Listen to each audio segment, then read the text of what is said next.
Bismillahirrahmanirrahim. Assalamualaikum warahmatullahi wabarakatuh.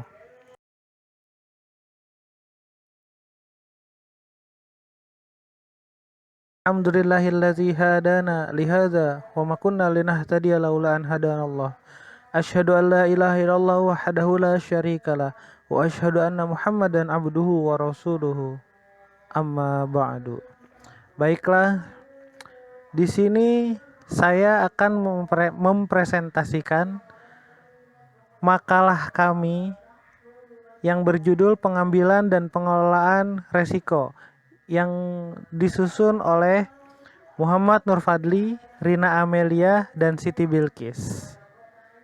Yang sama-sama kita hormati Bapak Irman Suherman, MPD, izinkan saya mempresentasikan makalah kami. Yang pertama yaitu pengertian resiko. Di sini banyak ahli-ahli berpendapat. S.R. Dicken dan R.L. Carter mengatakan, risiko itu ada setiap kali orang tidak menguasai dengan sempurna atau mengetahui lebih dulu mengenai masa depan. Misalnya, risiko dalam menjalankan kendaraan bermotor. Tidak ada seorang pengemudi yang dapat menjamin bahwa ia akan selalu selamat dalam perjalanan, namun juga kecelakaan yang mengakibatkan kerugian. Nah, seperti yang dijelaskan tadi, ketika kita menjalankan kendaraan bermotor, maka resiko kita itu bisa jadi jatuh, kecelakaan. Nah, itu atau tidak selamat di jalan, itu adalah sebuah resiko.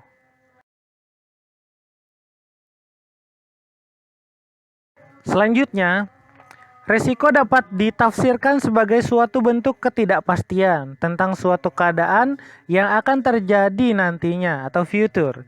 Dengan keputusan yang diambil berdasarkan berbagai pertimbangan saat ini, pengertian lain resiko merupakan konsekuensi yang memunculkan dampak yang merugikan.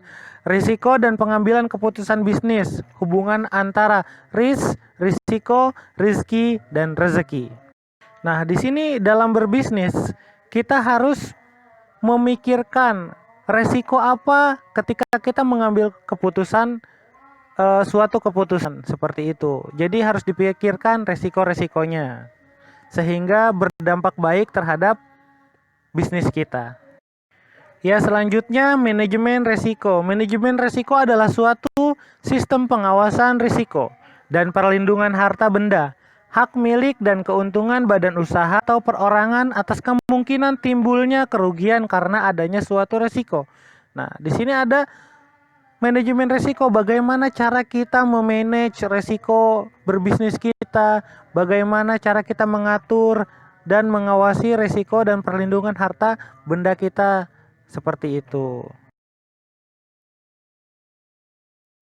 Selanjutnya, resiko pun ada manfaatnya, yaitu yang pertama, perusahaan memiliki ukuran kuat sebagai pijakan dalam setiap mengambil keputusan, sehingga para manajer menjadi lebih berhati-hati, prudent, dan selalu menempatkan ukuran-ukuran dalam berbagai keputusan. Ya, di sini kita bisa mengetahui risiko apa ketika kita mengambil suatu keputusan, sehingga kita dapat berhati-hati ketika mengambil keputusan setelah kita mengetahui resiko dari keputusan tersebut.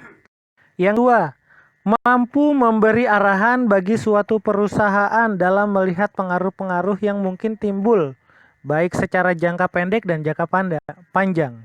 Dengan adanya resiko, maka kita bisa tahu pengaruh-pengaruh apa yang mungkin timbul terhadap perusahaan kita, terhadap bisnis kita, secara jangka pendek ataupun jangka panjang, seperti itu.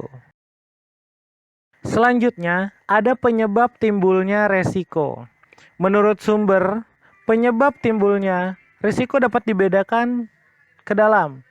Yang pertama, risiko intern, yaitu risiko yang berasal dari dalam perusahaan itu sendiri, seperti kerusakan aktiva karena ulah karyawannya sendiri, kecelakaan kerja, mismanagement, dan sebagainya.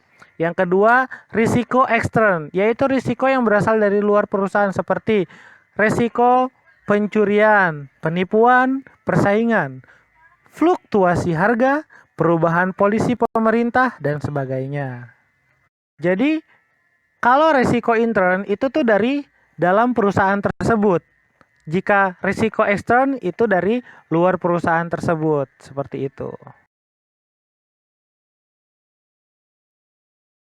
Selanjutnya, upaya penanggulangan risiko. Yang pertama, mengadakan pencegahan dan penanggulangan terhadap kemungkinan terjadinya peristiwa yang menimbulkan kerugian. Jadi setelah kita mengetahui risiko-risiko bisnis kita dalam perusahaan kita, maka kita harus mengadakan pencegahan dan penanggulangan terhadap kemungkinan terjadinya peristiwa yang menimbulkan kerugian tersebut. Yang kedua, melakukan retensi, artinya mentolerir terjadinya kerugian dengan membiarkan terjadinya kerugian dan untuk mencegah terganggunya operasi dengan menyediakan dana untuk penanggulangannya. Jadi apabila telah terjadi resiko tersebut, kerugian tersebut, ya sudah, biarkan terjadi. Untuk mencegah terganggunya operasi dengan menyediakan dana untuk penanggulangannya. Jadi kita harus menyediakan dana untuk menanggulangi resiko kerugian tersebut, seperti itu. Risiko kredit, yaitu terbagi menjadi dua, jangka pendek dan jangka panjang. Nah, kita ketahui dulu risiko kredit itu apa. Risiko kredit merupakan bentuk ketidakmampuan suatu perusahaan, institusi, lembaga maupun pribadi dalam menyelesaikan kewajiban-kewajiban secara tepat waktu maupun sesudah jatuh tempo. Jadi, ketika suatu lembaga, perusahaan, institusi maupun pribadi tidak mampu menyelesaikan kewajiban secara tepat waktu, itu adalah risiko kredit. Nah, risiko kredit ini terbagi menjadi dua seperti tadi.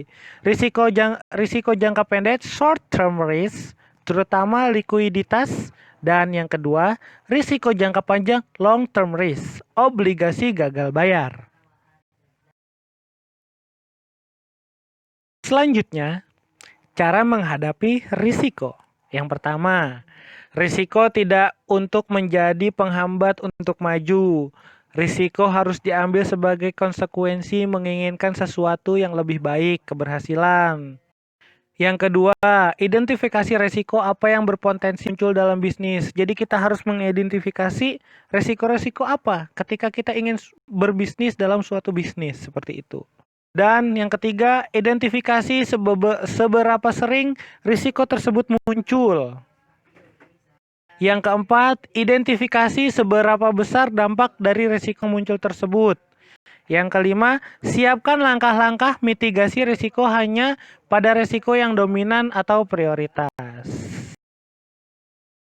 Tadi ada cara menghadapi risiko. Sekarang, cara mengatasi risiko. Yang pertama, menulis rencana bisnis atau business plan. Yang kedua, membuat perencanaan manajemen risiko. Jadi harus dibuat tuh perencanaan manajemen bagaimana cara memanage, bagaimana cara mengatur risiko tersebut sehingga tidak berdampak besar terhadap bisnis kita.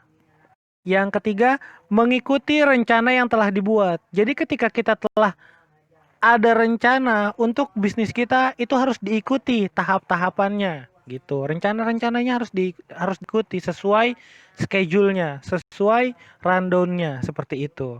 Yang keempat, melatih karyawan. Jadi ketika kita mempunyai karyawan, itu harus dilatih. Jangan dibiarkan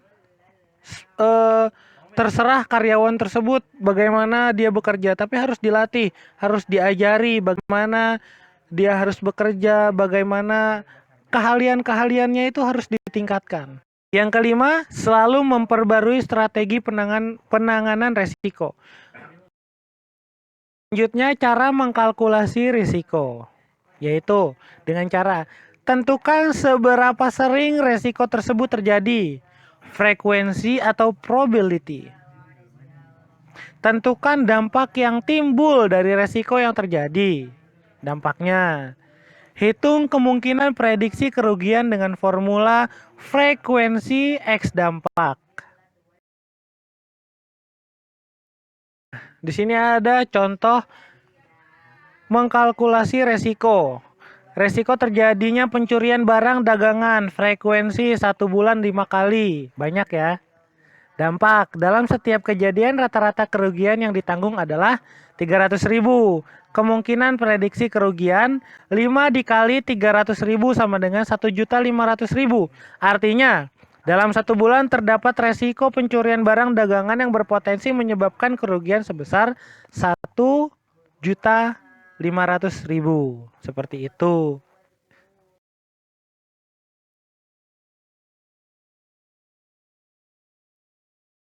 Baiklah, terima kasih atas perhatiannya. Yang benar dari Allah dan yang salah mudah-mudahan diampuni dan dimaafkan. Karena kami hanyalah manusia biasa yang tak luput dari dosa dan kesalahan. Thanks for your attention. Keep your peace, love, unity, and respect. Wassalamualaikum warahmatullahi wabarakatuh.